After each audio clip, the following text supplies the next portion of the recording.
Episode 1. The ward she never chose. Rain followed her like a shadow. Not the violent kind she once remembered overseas, but a cold suburban drizzle that soaked parking lots and ambulance ramps with a steady, persistent whisper. Doctor. Elena Ward wiped her glasses as she stepped out of her car and stared up at the glowing sign. STMARLOW Medical Center, Women's Health and Maternity, 42 years old. A decade of war behind her. And somehow this building made her more nervous than battlefield tents ever had. She locked her car, pulled her coat tighter, and tried to breathe like this was just another hospital, just another job, just another beginning. But beginnings never felt this heavy unless endings weren't over yet. When the automated doors slid open, she immediately caught the scent: lavender sanitizer, warm coffee, neon clean plastic curtains. It was gentler than the metallic bite of field hospitals, softer, but not less dangerous.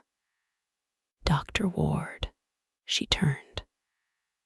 The young nurse approaching had warm brown eyes and an unusually gentle smile. Her name tag read, Nurse Addison Cole. Elena's heartbeat stuttered at the last name. Cole, a sound she had spent years trying not to flinch at. Welcome, Addison said warmly, extending a hand. We're really glad you're here. We don't get many physicians with your kind of experience. Elena shook her hand carefully, as though afraid she might break something. Experience doesn't always help, she murmured. Inside, lights hummed too brightly. Nurses moved silently between rooms. The whole wing felt strangely subdued, as if all joy had been carefully filtered, leaving only polite quiet. Addison walked ahead, talking as she went. Everyone keeps saying this place is calm, but honestly, women's health is full of emergencies. Obstetrics is no joke. Labor, trauma, complicated pregnancies. Elena nodded absently, half listening, half counting the number of family photos hanging on patient doors, baby pictures, ultrasound prints, tiny pink booties. Happiness plastered over fear. Addison leaned closer, whispering, Some patients come here with stories they don't tell anyone. Most of the time, we're treating secrets more than symptoms. Elena's chest tightened painfully. She knew that kind of pain. She was built from it. Her new office smelled unused. Fresh paint, untouched printer paper, a desk that felt like it belonged to someone else. She set her bag down and stared at the empty bookshelves. She never kept pictures, never placed frames, never left souvenirs. There was nothing she wanted to remember. A knock interrupted her thoughts. A tall man in a gray suit stepped inside carrying a clipboard. Dr. Ward, he said sharply. I'm Dr. Hayes, the department chair. Older than her, impeccably dressed, posture military despite his civilian clothing. The type that didn't hide authority, but wielded it. We needed someone experienced, Hayes said. Preferably someone emotionally stable. His eyes scanned her face like he was searching for cracks. You've seen quite a bit, I hear.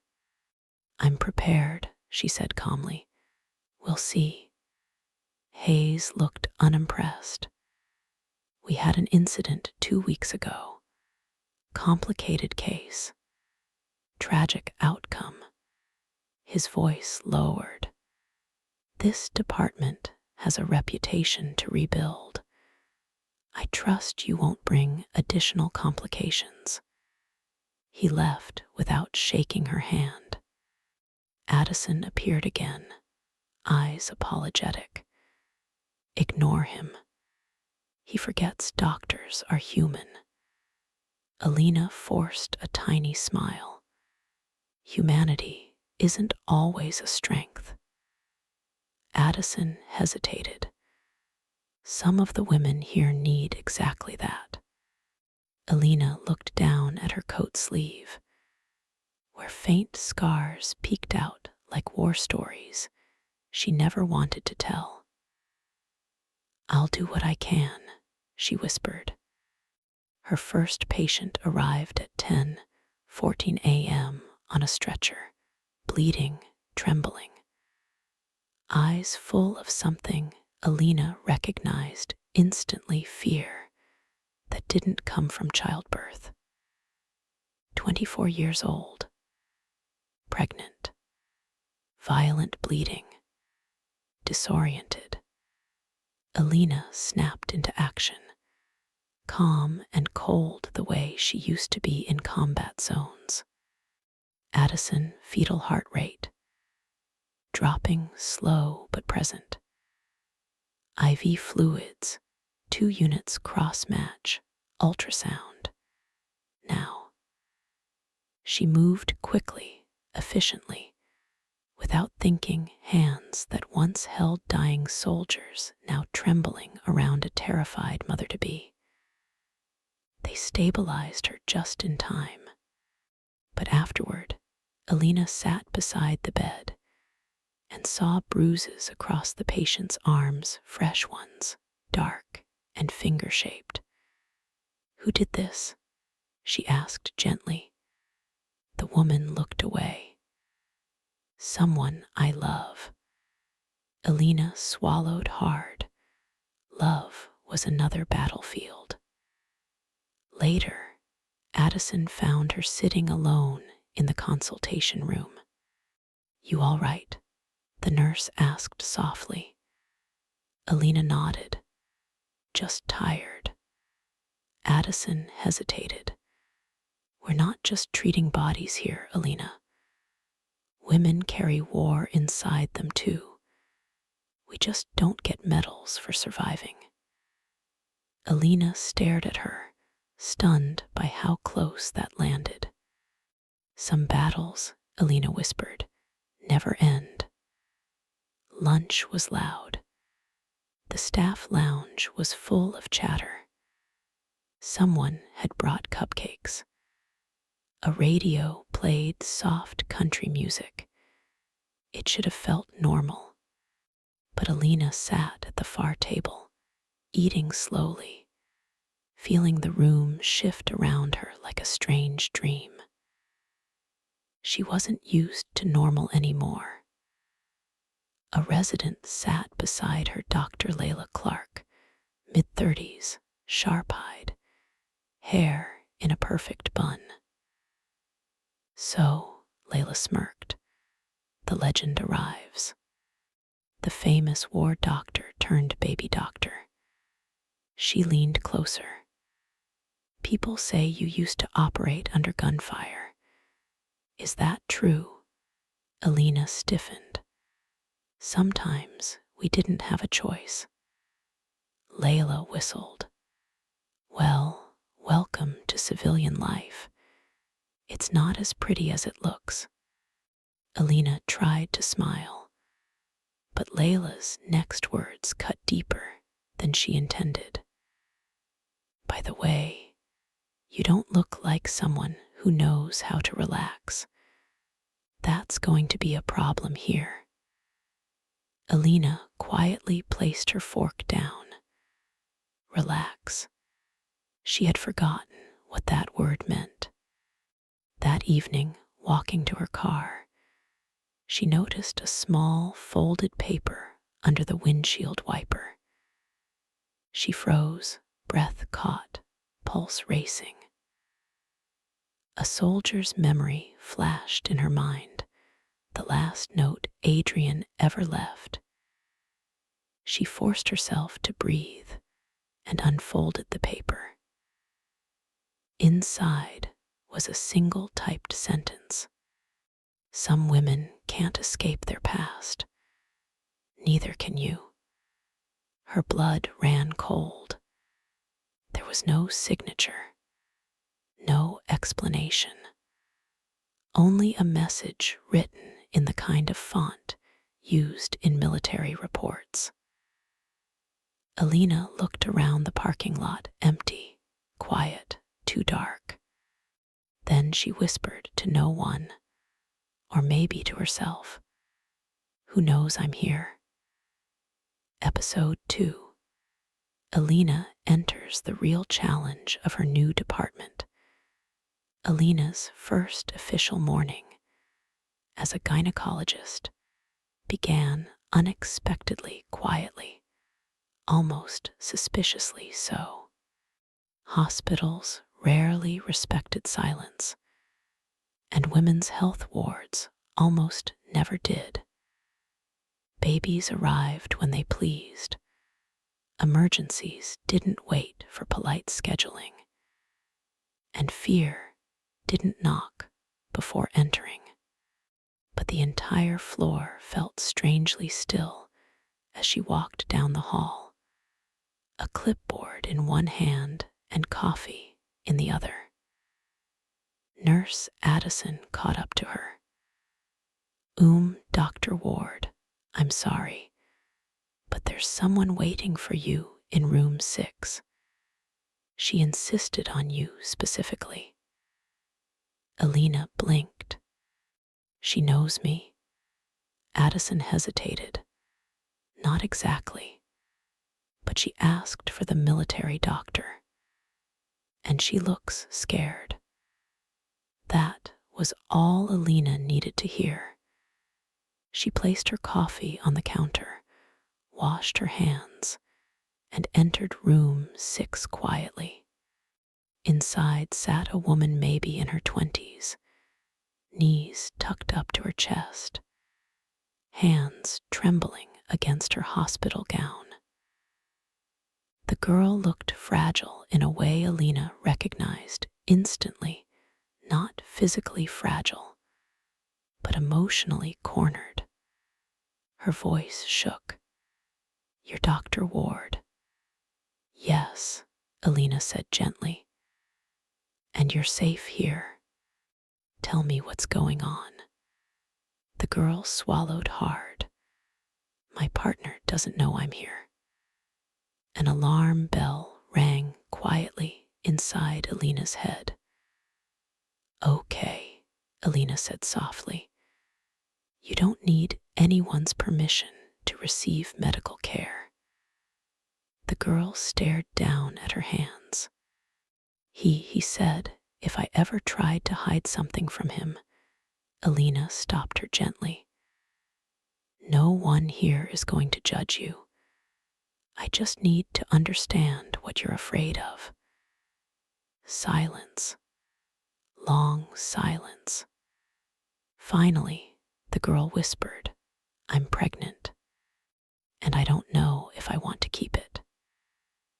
Elena felt her heartbeat tighten because she remembered moments overseas where women whispered the same words to her under bomb sirens, under tents, under fear no human should ever know. But this was America, supposedly safe, supposedly free. "Elena," the girl whispered again, "what if he finds out?" Addison stood outside, frozen, but listening. Even she understood the weight of those words. Elena sat slowly on the chair beside her, keeping her voice steady and low. You are the only person who decides what happens next. Nobody owns your body. The girl's eyes filled with tears. But what if he hurts me? Elena inhaled sharply. Then we make sure he can't.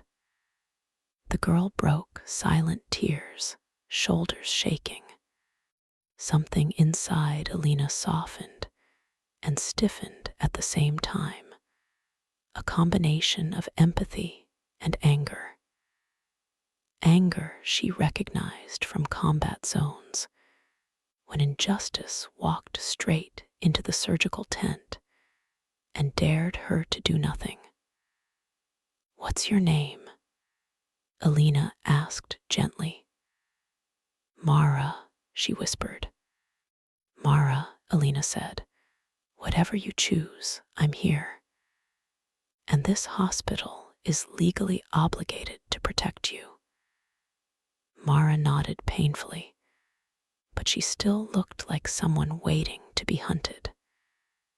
Elena continued carefully, almost instinctively. Are you in immediate danger? Mara hesitated again, then nodded. Elena felt a cold weight settle across her ribs. She hit the soft emergency switch behind her, the one that signaled social services and security without alarming the patient. It was the same instinct she had used 100 times before. Protect first, reassure second, stabilize always. Mara didn't notice the silent alarm. Elena, am I a terrible person for not knowing what I want? No, Elena said softly. You're a person trying to survive. That's courage. And as soon as she said it, Elena felt something unexpected rising quietly inside herself. A memory of another woman. Another terrified whisper. Somewhere in Iraq. Somewhere she tried not to remember. She caught her breath, not visibly, but enough that she felt it.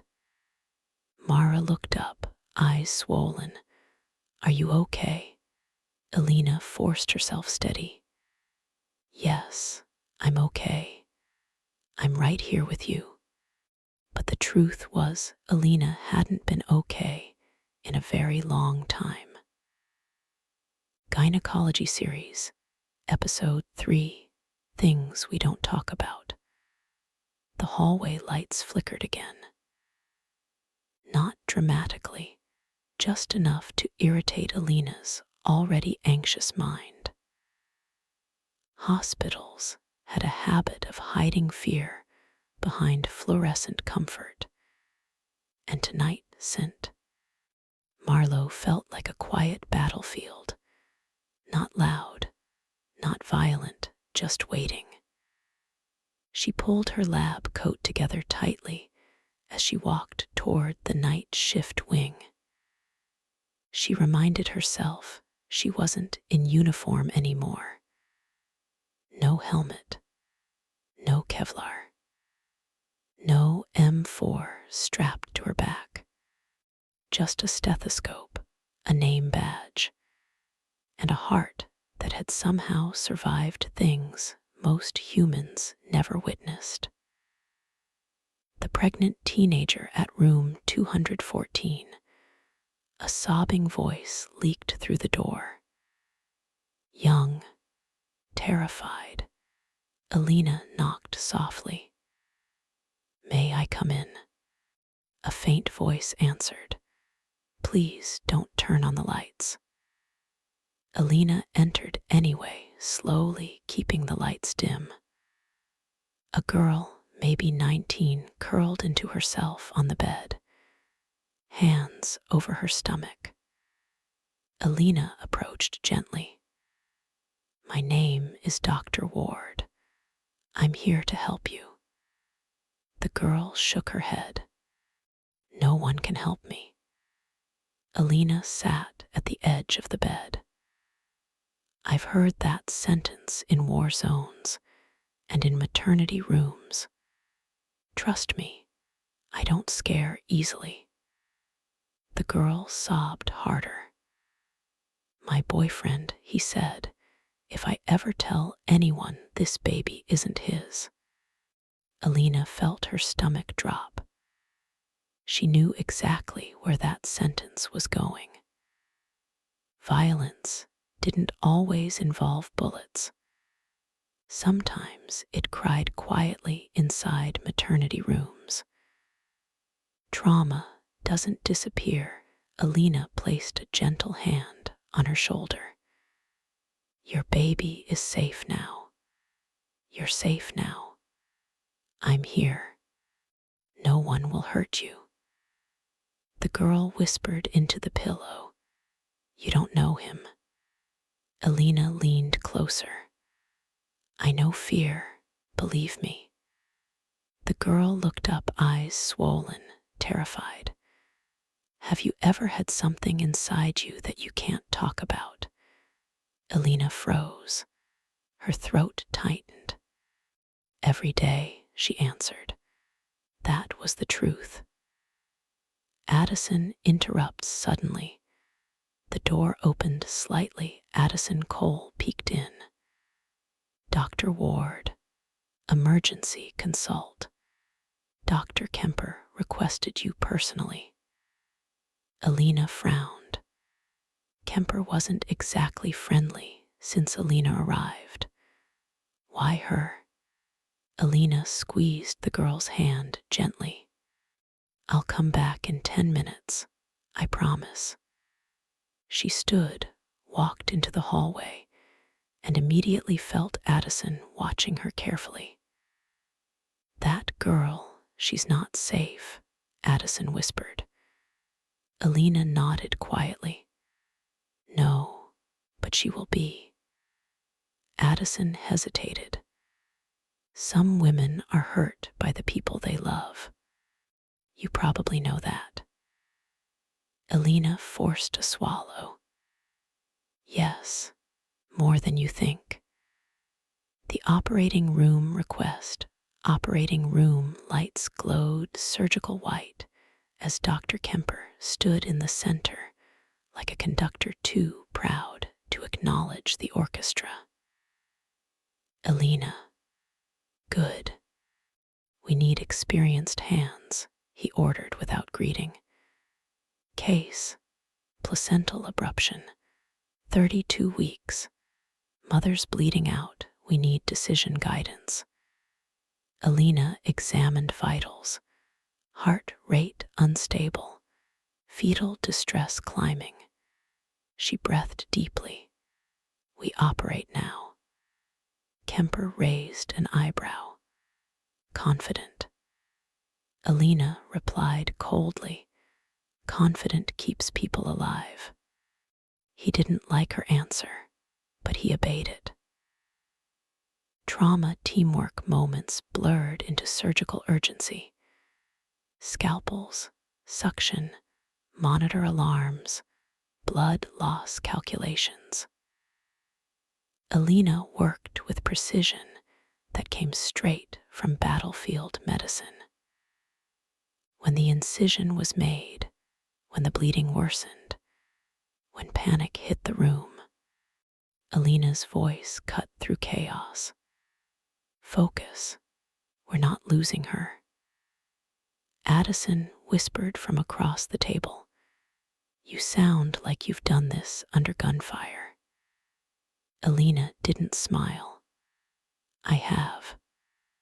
Life wins tonight after 38 impossible minutes. Blood pressure stabilized, bleeding controlled, baby extracted safely, mother breathing again." Addison blinked in awe. That was incredible.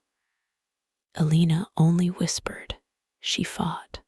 I just helped." Kemper looked at her with something she didn't expect. Respect. Real respect. He cleared his throat awkwardly. "Ward, good work." Elena nodded once. "Thank you." The man who doubted her now watched her like someone who'd underestimated a legend. The hallway afterward, the hospital corridor, was dark, almost peaceful, until Addison spoke softly. "You know, most people here don't understand you." Elena kept walking. "That's fine. I want to understand you," Addison said gently. Elena paused. Dangerous sentence. Not medically, emotionally. She turned slowly toward the young nurse. "Why?" Elena asked, ice controlled under her calm voice. Addison's tone softened. "Because you walk like someone who survived something. And usually, people like that don't walk alone." Elena lowered her eyes. "I don't need saving." Addison stepped closer. "Maybe not, but you deserve someone who sees you." For 1 second, Elena's heart forgot how to stay armored. Just 1 second. But her phone vibrated. Unknown number again.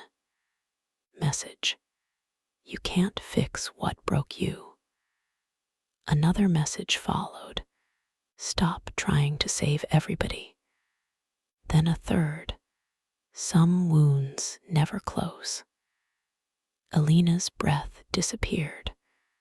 Her voice trembled, not out of fear, out of recognition, because she knew exactly who sent those words. And he wasn't dead. Not to her. Not ever.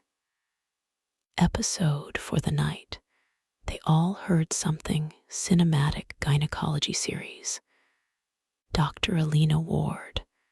The maternity ward after midnight was a different universe. The fluorescent lights hummed like a tired radio signal, and the corridor felt stretched, endless, as if it had no exit. Elena finished charting vitals of a high-risk patient when she noticed the hallway was unusually empty. No restless fathers, no footsteps, not even the distant rolling of a medical cart. It felt too quiet. She stepped into the lounge. Only the night nurse, Addison, sat with her laptop open, typing slowly, eyes glazed like she was somewhere else entirely.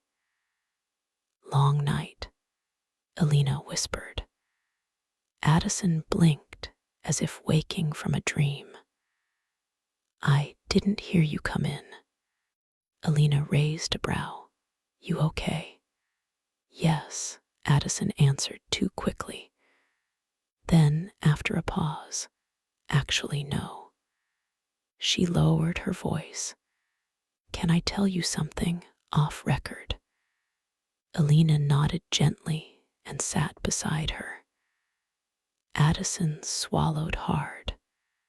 "We have 3 pregnant patients, under 20, who came in the last 2 weeks, all from the same military housing area." Elena's breath slowed. "Coincidence?"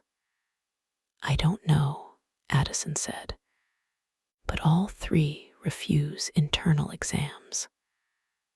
All 3 panic when a male doctor enters the room. All 3 have bruises in the exact same area, and none will explain why." A cold ache settled in Elena's stomach. She remembered women just like them, women who kept quiet even when silence hurt more than the truth? Do we have social services involved? Elena asked carefully. Addison shook her head. We tried. Families shut it down. One girl begged us not to call anyone. Another cried the entire exam without saying a word. Elena's pulse tightened. What's really happening, Addison? Addison exhaled in a trembling breath. I think somebody's hurting them, and I think they're pregnant because of him. Silence crawled between them like something alive. Elena spoke softly. Keep every detail documented. Do not confront families alone. I'll handle reporting protocols myself. Addison's eyes widened. You think someone could retaliate? Elena remembered how retaliation looked overseas, how quickly power hid behind uniforms, ranks, and polite smiles. Yes, she answered. I think retaliation is the only language some people understand. Down the corridor, past midnight, Elena started checking rooms quietly. Every sleeping patient looked like a universe paused mid-creation, a life waiting to arrive, a mother waiting to transform. As she passed room 215, she heard something. Not crying, not machines, not voices, footsteps, slow, heavy, wrong. They stopped the moment she turned around. Hello, Elena called out softly. No answer. She walked down the hallway, every instinct tightening like a coil. She rested her hand on a supply cart, just in case the footsteps belonged to someone who shouldn't be inside a maternity wing. When she turned the corner, she froze. Someone had taped a small nursing glove to the wall, fingers pointing downward, almost like a warning. On the glove was written, messy, rushed, black marker.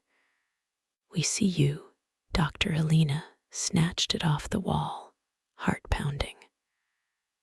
Only 3 people ever threatened her before. All 3 were overseas. All 3 wanted her silenced. But this was America. This was supposed to be safe. She folded the glove into her pocket. Not fear, memory moved through her body. She walked straight to Addison. Call security. Addison blinked. What happened? Just do it, Elena said, voice low, steady, military. Because she remembered something from Iraq. When someone wanted you quiet, they never used threats, only once. They repeated them until your silence became obedience. Elena Ward had survived war. She had learned what fear wanted, and she refused to give it anything. Episode 4. The room she couldn't enter. Elena did not sleep that night, at least, not in the normal sense of the word. She rested with her eyes closed, listening to the quiet hum of the apartment heater, as if it were a distant generator on a foreign base.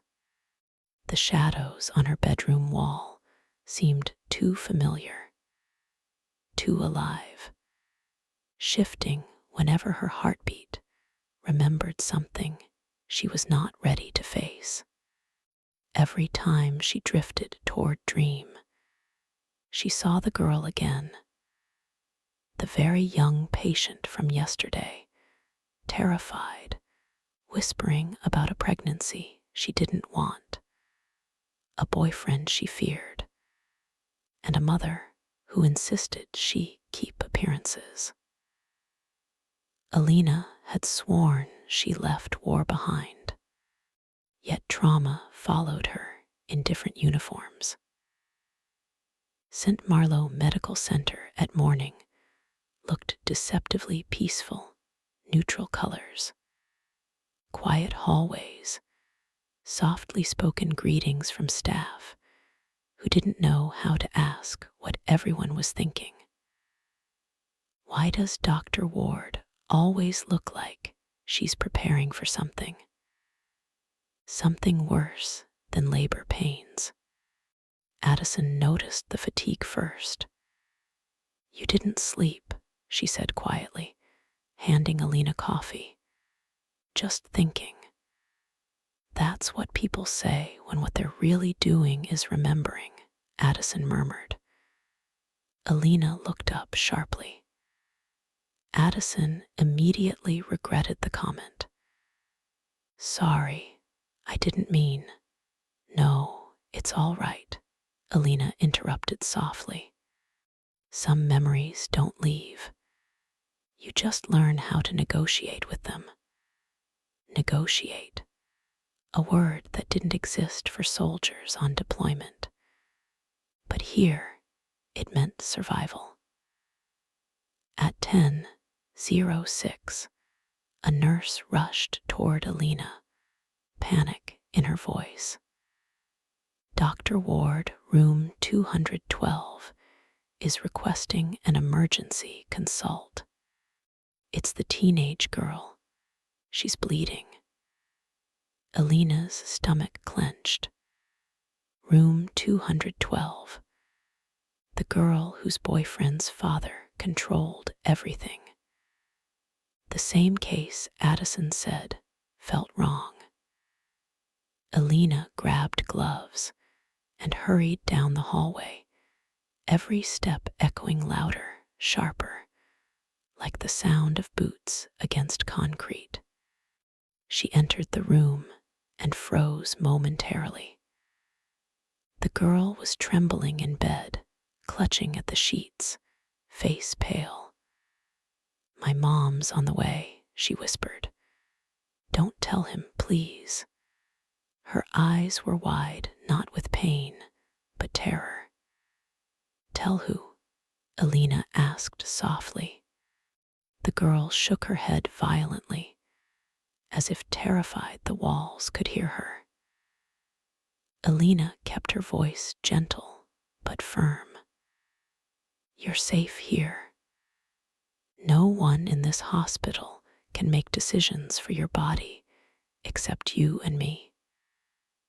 "But they said," Elena leaned closer, "what they say doesn't matter right now.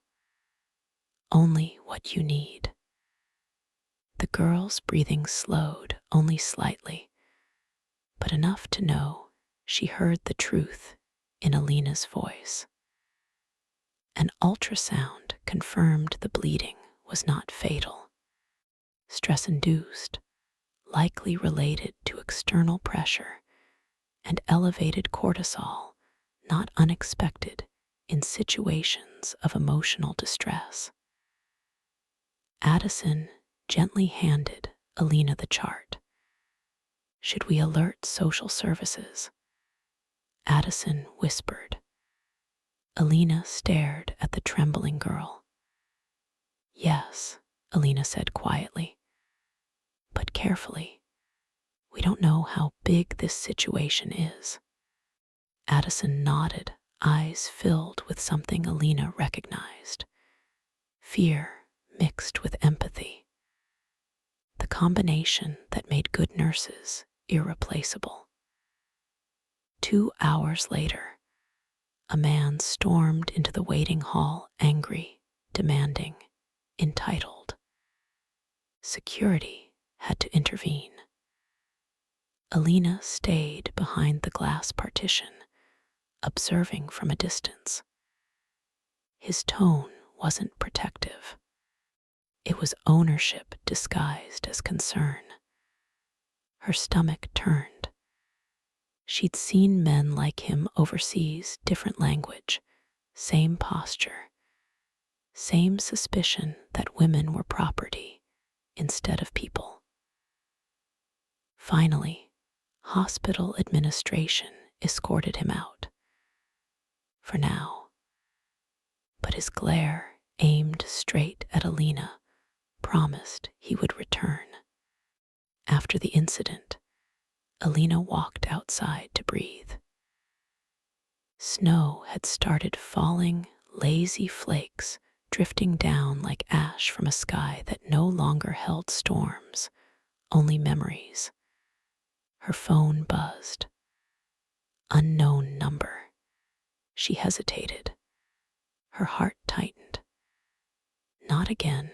She opened the message. You think you can protect them. You can't. Elena stared at the screen, paralyzed. Another message followed. Watch yourself. You don't know who you're dealing with. Her thumb trembled. This wasn't a patient. This wasn't coincidence. This wasn't paranoia. Someone was watching. Someone who didn't like her involvement.